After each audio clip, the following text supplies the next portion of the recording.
Hi friends, நாகினியின் பயணம். நேற்றுக்கு என்னால எபிசோட் அப்லோட் பண்ண முடியல ஃப்ரெண்ட்ஸ், அதுக்காக சாரி ஃப்ரெண்ட்ஸ். போன எபிசோட்ல தீக்ஷாவும் ரியாவும் கீழே விழுந்ததும் ரியா எதை பார்த்து ஷாக் ஆனான்னு கேட்டு தெரிஞ்சுக்க தயாரா இருக்கீங்களா? அதுக்கு முன்னாடி நீங்க இன்னும் இந்த மிகுதயாஞ்சல் சேனலை சப்ஸ்கிரைப் பண்ணலன்னா சப்ஸ்கிரைப் பண்ணிட்டு அப்படியே பக்கத்துல இருக்கிற பெல் ஐக்கானையும் கிளிக் பண்ணிருங்க. அப்போதான் நான் அடுத்தடுத்து அப்லோட் பண்ற கதைகளை நீங்க உடனுக்குடன் கேட்க முடியும். அதே மாதிரி இந்த கதையோட கருத்துக்களை கமெண்ட் செக்ஷன்ல மறக்காம கமெண்ட் பண்ணிருங்க ஃப்ரெண்ட்ஸ். எபிசோட் 13. ஹீரோயின் தீக்ஷா கைப்பட்டதும் எப்படி அந்த காயம் மறைஞ்சது? வாங்க கதைக்குள்ள போகலாம். தீக்ஷாவும் ரியாவும் ஸ்கூட்டில இருந்து கீழே விழுந்துட்டாங்க. ஆனா ரியா ஒரு நாகினி, அதனால அவளுக்கு எந்த அடியும் படல. நம்ம தீக்ஷாவுக்கு கையில மட்டும் லைட்டா அடிபட்டிருக்கு. உடனே ரியா அவளை தூக்கி விட போறா. அப்போ தீக்ஷாவை இன்னொரு கையை அந்த காயத்துல வச்சதும் அந்த காயம் திடீர்னு மறைஞ்சிருச்சு. இத பாக்குற ரியாவுக்கு ஒண்ணுமே புரியல. இது எப்படி சாத்தியம்னு யோசிச்சுக்கிட்டே அவளை தூக்கி விட்டுட்டு உனக்கு ஒன்னும் ஆகல தீக்ஷான்னு கேக்குறா. அதுக்கு தீக்ஷாவும் எனக்கு ஒன்னும் ஆகலன்னு சொல்றா. அப்போ அங்க நம்ம ஹீரோயினை ஃபாலோ பண்ணிட்டு அருணா வந்ததுனால கார்ல இருந்து இறங்கி வந்து ஐயோ உங்களுக்கு என்ன ஆச்சு, ஒன்னும் ஆகலன்னு கேக்குறா.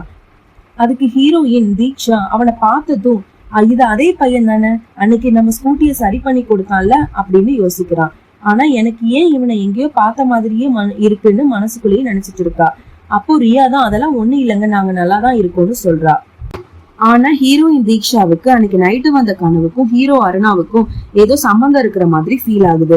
பின்னர் அவளையே கண்ட்ரோல் பண்ணிட்டு அது வெறும் கனவுதான்னு நினைச்சிட்டு ஹீரோ அருணா கிட்ட நீங்க இங்க என்ன பண்றீங்க சார்னு கேக்குறான். அதுக்கு அவனும் நான் இந்த சைட்ல கொஞ்சம் வேலையா வந்தேன், அப்படியே நீங்க கீழே விழுந்ததை பார்த்து ஹெல்ப் பண்ணலான்னு வந்தேன்னு சொல்றான்.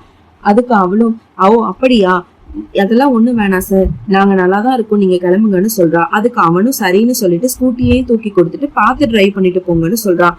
அதுக்கு ஹீரோயினும் சரின்னு சொல்லிட்டு தேங்க்யூ சொல்றா. பின்னர் ஒரு நிமிஷம்னு சொல்லி அன்னைக்கும் நீங்க என்ன ஹெல்ப் பண்ணீங்க, உங்க பேர் என்னன்னு தெரிஞ்சுக்கலாமா அப்படின்னு கேக்குறா. அதுக்கு ஹீரோவும் கண்டிப்பான்னு சொல்லி என் பேர் அருணாவுன்னு சொல்றான். ஓகே அருணா, என்னோட பேரு தீக்ஷான்னு சொல்றா. அதுக்கு ஹீரோ உடனே உங்க பேர் தான் எனக்கு ஆல்ரெடி தெரியும்னு சொல்றான். எப்படி தெரியும்னு ஹீரோயின் கேட்க அதுக்கு ஹீரோவும் நான் தான் என் தங்கச்சி குஷி கிட்ட உங்க நம்பர் வாங்கி நெக்ஸ்ட் வீக்ல ஒரு ட்ரெஸ் ஒன்னு ஆர்டர் பண்ணேன், அது நான் தான்னு சொல்றான். அதுக்கு ஹீரோயினும் அந்த ட்ரெஸ் ஆர்டர் பண்ணது நீங்க தானா அப்படின்னு சொல்லிட்டு சரி சார் நானும் கிளம்புறேன் நீங்களும் கிளம்புங்கன்னு சொல்றான். அதுக்கு அவனும் ஓகேன்னு சொல்லி அவனும் கிளம்புறான். ரெண்டு பேரும் கண்ணிமைக்காமல் பாத்துக்கிட்டே போயிட்டு இருக்காங்க.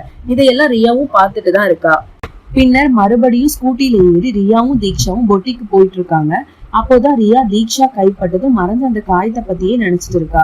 இது எப்படி சாத்தியம், பொதுவா நாகினிகளால மட்டும்தான் அடிப்பட்ட காயத்தை மறைய வைக்க முடியும்னு யோசிச்சுட்டு இருக்கா.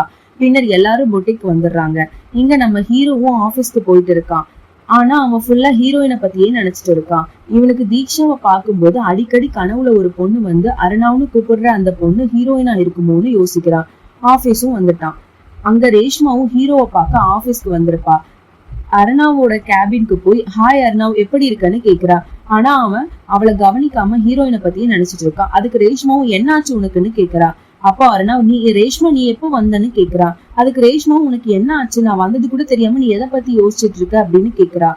உடனே அவனும் அதெல்லாம் ஒண்ணு இல்லன்னு சொல்றான். பின்ன ரேஷ்மாவும் அருணா நம்ம வீட்டுல நமக்கு மேரேஜ் பண்ணலான்னு பேசிக்கிறாங்கல்ல, அது உனக்கு ஓகேவான்னு கேக்குறா. ஏன்னா நானும் உனக்கு சின்ன வயசுல இருந்து ரொம்ப லவ் பண்றேன், நீனா எனக்கு ரொம்ப பிடிக்கும் அப்படின்னு சொல்றான். அதுக்கு உடனே அருணா இங்க பாரு ரேஷ்மா, நான் உன்னை என்னோட ஒரு நல்ல பெஸ்ட் ஃப்ரெண்டா தான் பாக்குறேன், என்னால உன்னை கல்யாணம் பண்ணிக்கலாம் நினைச்சு பார்க்கவே முடியாது, என்னைக்கும் நீ எனக்கு ஒரு ஃப்ரெண்டு மட்டும்தான்னு சொல்றான். அதுக்கு ரேஷ்மா நீ வேணா கொஞ்சம் டைம் எடுத்து யோசிச்சு சொல்லுன்னு சொல்றா. அதுக்கு அருணாவும் அதெல்லாம் ஒண்ணும் வேண்டாம், என்னைக்கும் என்னோட பதில் இதுதான்னு சொல்லிட்டு சரி நீ கிளம்புன்னு சொல்றான். உடனே அவளும் அழுதுகிட்டே ஆபீஸ்ல இருந்து வீட்டுக்கு போயிட்டு இருக்கா. இங்க ரியாவும் தீபாவும் ஹீரோயின் தீக்ஷாவோட பர்த்டே 3 நாளா வரப்போறதுனால நாம ரெண்டு பேரும் சேர்ந்து அவளுக்காக ஒரு லெஹங்கா ஒண்ணு டிசைன் பண்ணி ஸ்டிச் பண்ணலான்னு பேசிக்கிறாங்க.